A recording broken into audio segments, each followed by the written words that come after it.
अस्सलाम वालेकुम अफसरान वाला पुलिस के जवानों वीर सिपाही का सलाम खसूसी इज्जत माब जनाब शौकत जवेद साहब की खिदमत से बड़ा मुहब्बत भरिया सलाम। तो इन्हों की याद इन्हों की मुहब्बत महफिल सजाई गई है।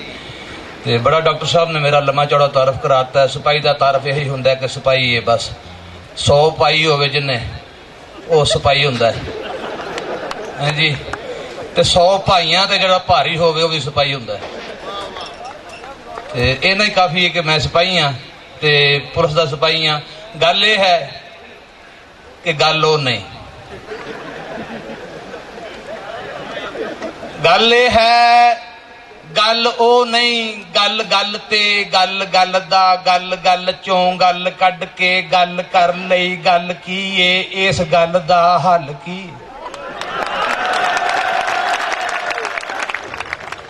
इस गल दा हल की है कोई गल नहीं,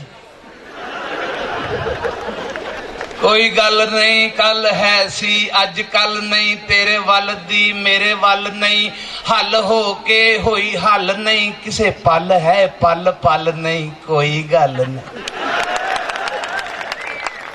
गल हूंज के गल पूंज के गल वरत लई गल परत लई गल आप लई गल धरत लई। गल आर दी गल पार दी गल फुल दी गल खार दी गल जित दी गल हार दी गल डोब दी ते गल सीधी जी गल है।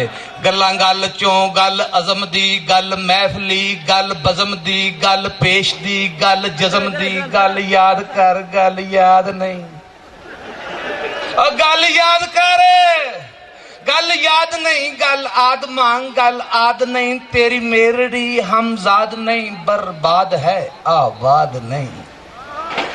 बालनाथ दी गल चेलड़ी खेड़ खेड़ के गल खेलड़ी, किते मीत है किते सेलड़ी, गल रुझ गई गल वेलड़ी। निक सुक दी किसे तुक दी चिक ताण के चिक चुक दी, गल होवे ते कदों मुक दी। तो गल बड़ी लंबी चौड़ी है, ना मुकन वाली गल है। गल ये कि हुण वेखो कित्थे पुलिस लाइनां तो असीं सीधे स्टेडियम च पहुंच गए हैं। इंज उच्चियां उच्चियां कंधां च बह के असीं अपना इश्क जिहड़ा है वो ज़ाहिर पे करने, मुहब्बत जिहड़ी है